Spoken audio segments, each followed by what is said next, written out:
Throughout the years of working on film sets and working as an audio person, working with other parts of the shoot, because I don't always stick to just audio. I help around where it's needed. I give lighting a helping hand, and I give the camera people a helping hand if they need a little bit of help stabilizing the camera on the gimbal, whatever it may be.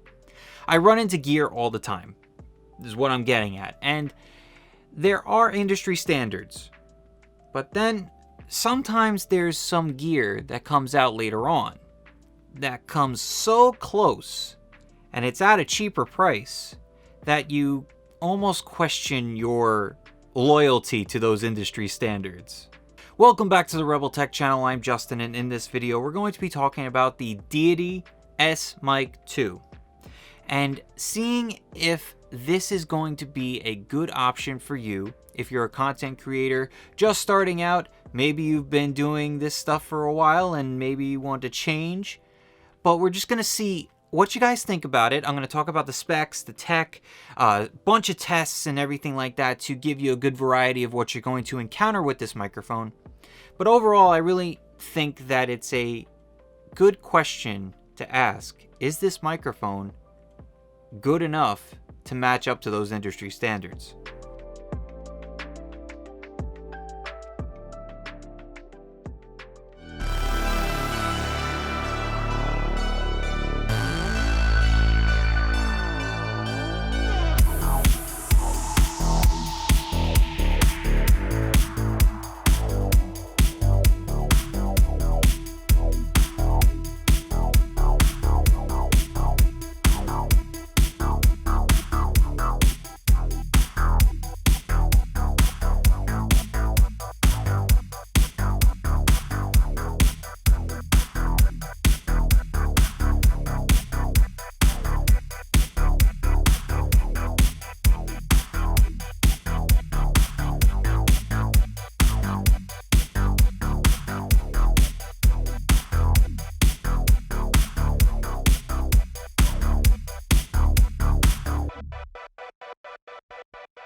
Okay, so the Deity S Mic 2, a shotgun mic that has been making its rounds over the past couple of years as a competitor to those high-end shotgun microphones at a lower price.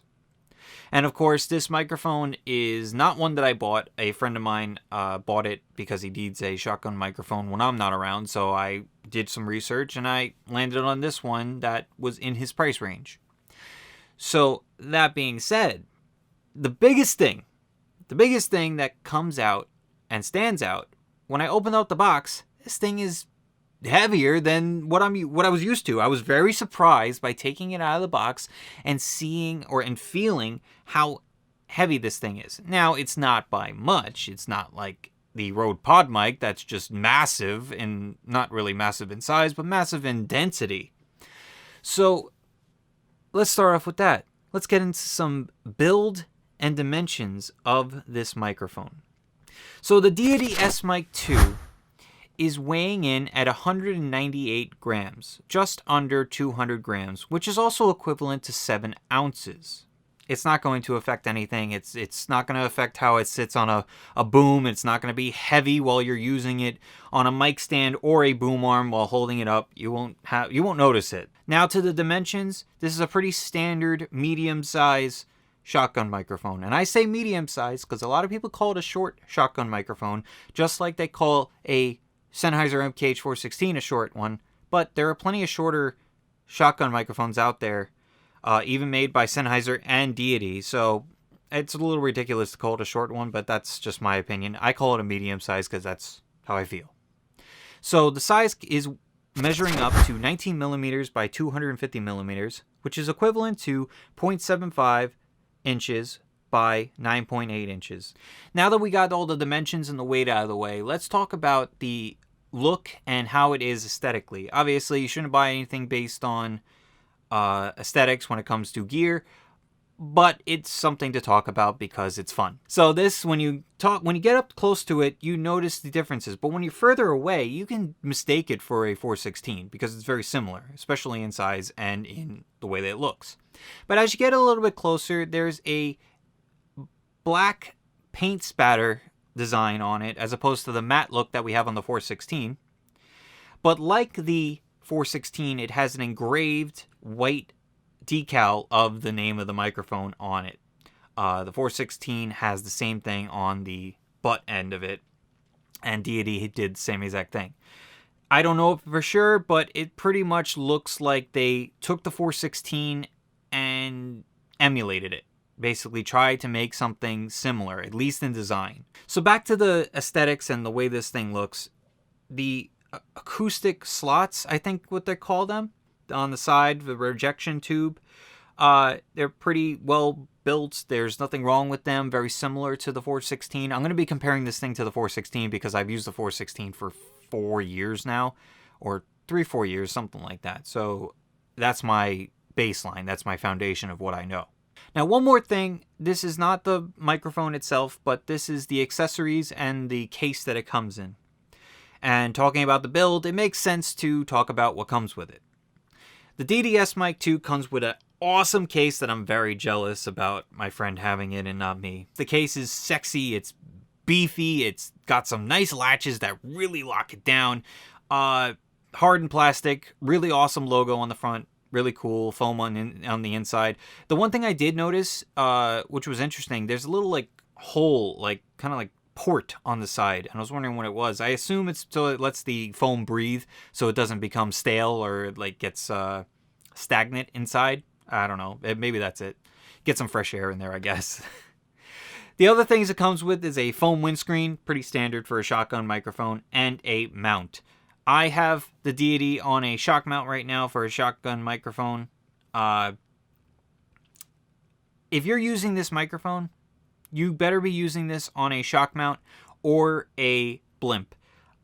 I don't recommend using those mounts that come with them. I did try to use it, and I did test it out and see how durable it was. But if you're going to be using this thing and you're investing your money in this, invest the extra $15 to $20 that you need a shock mount. Or get a $100, there's a $100 option for a blimp that I have, and it works great. All right, so now that we got through everything aesthetically and the build and everything that goes into it physically, let's talk about the innards and what goes into it technologically.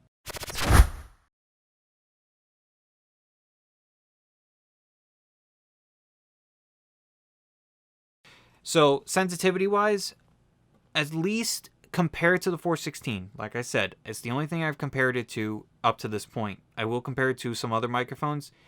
Maybe it's a little more sensitive as far as how I can hear it, but for the most part, it does good rejecting noise and rejecting other outside stuff. Of course, we're in a mildly treated room right now, which will go into other rooms and other environments to test it, but as far as just the way that it sounds like naturally without any noise, it's pretty good. So we're going to dive into what this frequency response curve tells us by the chart. Not necessarily how it sounds, but what the chart is telling us. And if we start off from the low end, we notice a bump.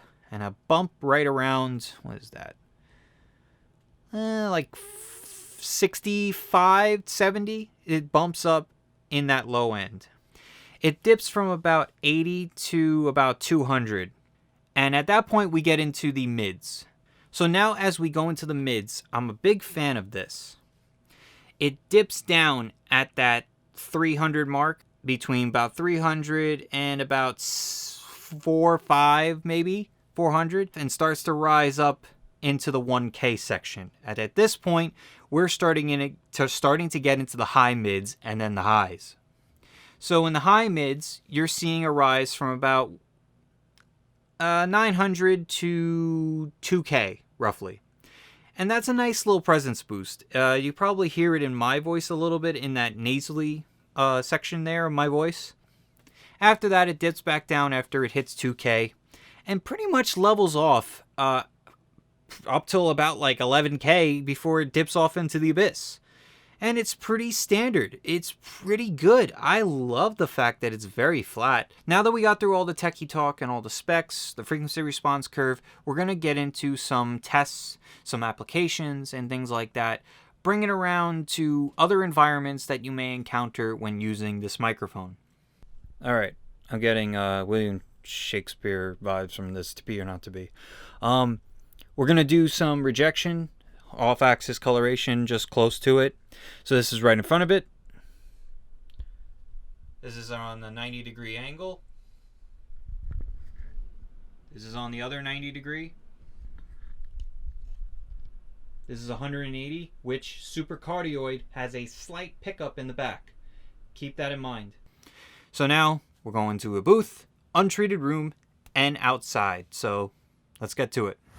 All right, so we're in the booth with the Deity S Mic 2, and we have a pop filter here as opposed to the windscreen that comes with it. I will be doing a test with the windscreen as well, but I felt like in this scenario, you probably should have a pop filter as opposed to a windscreen, meaning that those plosives would be better handled with something like this as opposed to a windscreen that you would have made out of foam. But we're going to test that out right now in the difference. So we're going to do with the pop filter, without the pop filter, with the windscreen, and without the windscreen. So here's your test.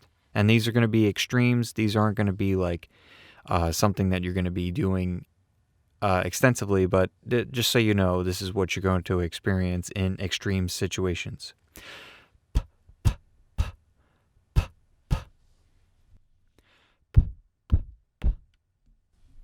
It's not my mic, so I don't want to go too crazy.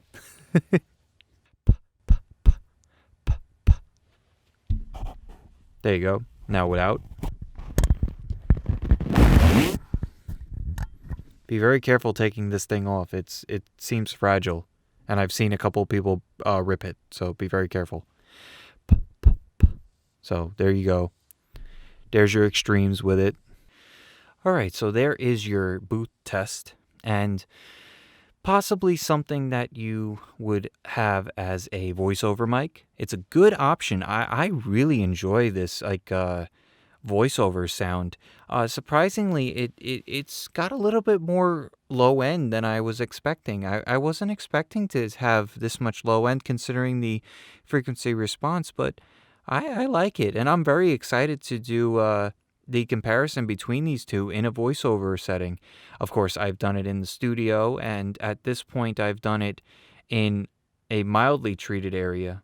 But where these things are going to be strongest and where I recommend them is booths as voiceover options or ADR options, and outside in their environment, in the outside worlds, in rejecting sound and getting field work sound. So now we're in our untreated room. It's got a carpet on the floor, but for the most part, there's a lot of reflective walls in this room here. And you got a window behind me, could be a issue, but this is my old bedroom where I used to film my gameplay stuff and where my whole content creation journey started, as I pointed out in a previous video. But what you're going to notice here is a possibility of that phase delay coming back at the acoustic slots of the Deity, or any shotgun microphone at that, and maybe muffling the signal and maybe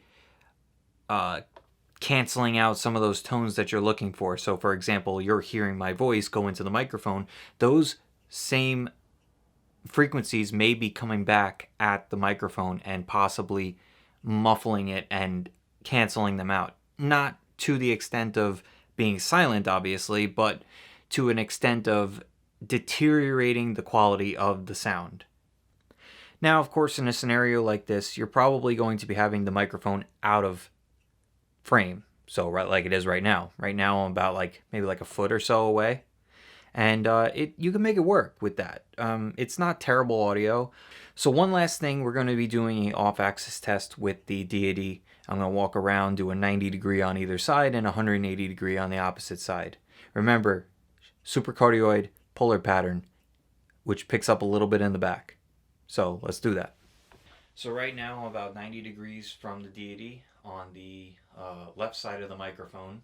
I guess that would be the right side facing you, but stage left, I guess that would be. Actually, that doesn't make any sense. I don't understand. Stage left would actually be there. So I'm on this side. So this is what you're going to hear as far as the rejection of the sound coming from it. I'm about a foot away, maybe 2 feet now. And this is what you're going to hear. Now I'm on the opposite side of the Deity. About 2-3 feet away now. And this is going to be the off-axis rejection, about 90 degrees to the microphone. And finally, we're 180 degrees away. You might be able to see my reflection.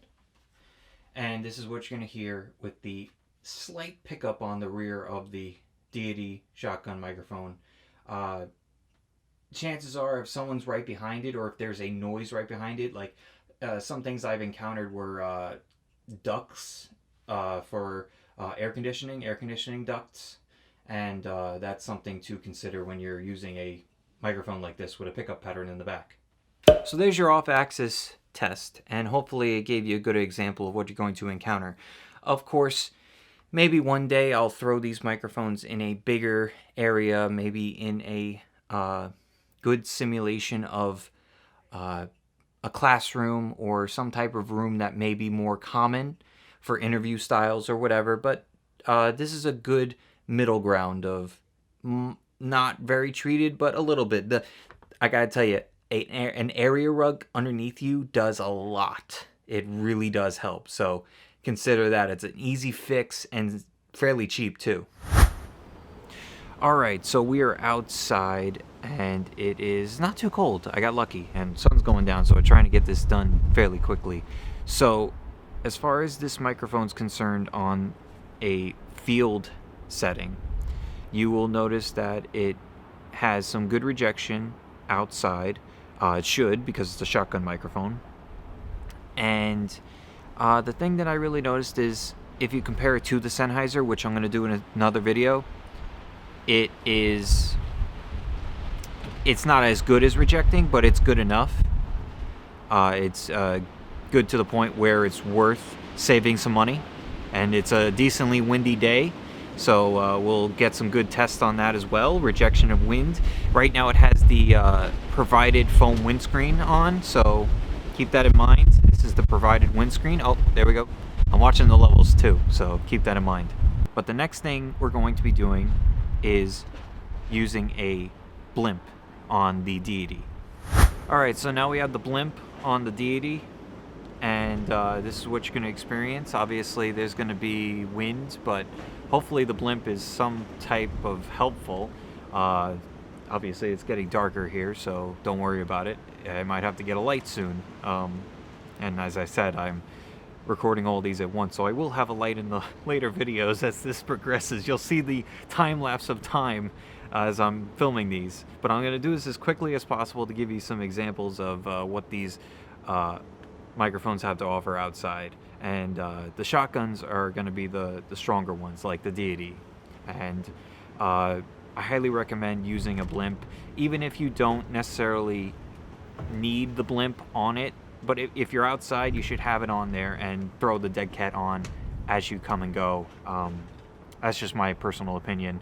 It sounds just fine without the dead cat, and it doesn't affect the quality as much as if it had a dead cat on it. But having it on there will help you suppress some of that wind. Alright, so yes, that was the Deity S Mic 2. Dummy here forgot to do an outro while I still had the microphone, so here's a little teaser of the 2035, which is coming out next week. And a little teaser for you. We're going to be doing 2035, 2020 against it, 2040 against it, and at the end of the month, as I said in the March teaser, 2020, 2035, and 4040 all up against each other to see if there is a difference and see if the price range shows in their quality. But regardless, thank you all for watching. Hope you all enjoyed it. Hope you liked the concept of the Deity S Mic 2 being a budget option for your shotgun microphone. And keep an eye out, because I'm going to be doing a couple more videos. One with it going up against the Sennheiser MKH416, and one going up against the Sennheiser and the Octava in my part 2 to my pencil condenser microphone versus a shotgun microphone. I was going to do a Deity versus the Octava, but I feel like it's a little redundant when it comes to the videos. It's the same concept when I put out all 3 of them, so instead of putting out 2 videos, I put out the one because it gets the point across. So yes, once again, thank you all. If you liked the video, please hit the like button. It'd be greatly appreciated and really help this channel out. And if you want to ask me anything, I stream on this channel every Wednesday and Saturday afternoons. Wednesday a little later in the day, and then on Saturday probably earlier in the day. Just keep an eye out. I usually put it scheduled up, and you'll know when I go live.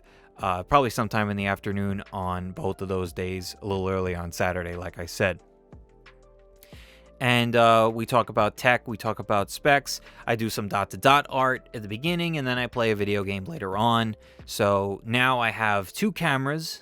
Very exciting. I had 2 cameras before, but the C920 was a pain in the butt to set up. It was not easy. Now I have a down cam. I have a face, I have my 77D as my face cam still. And now I have a Sony a6000. Got a great deal on eBay, and it works great. Using my E to EF mount adapter. Very, very nice touch. But maybe I'll do a video on that in the future. But regardless, I'm very excited for these videos that are going to be coming out, and I'm excited for you guys to see them. A lot of Audio Technica stuff coming out, Deity stuff coming out, and little things sprinkled in here and there. Maybe a tutorial, maybe a Zoom F6. Just gotta be subscribed and you'll know. And of course, until next time, be safe, be kind, and I'll see you in the next video. Evie, don't do me like that. Don't give the twerking. Don't be twerking on Big Ben. Stop twerking on Big Ben! Stop it! Good God, girl. I'm all about if you got it, shake it, but come on, man.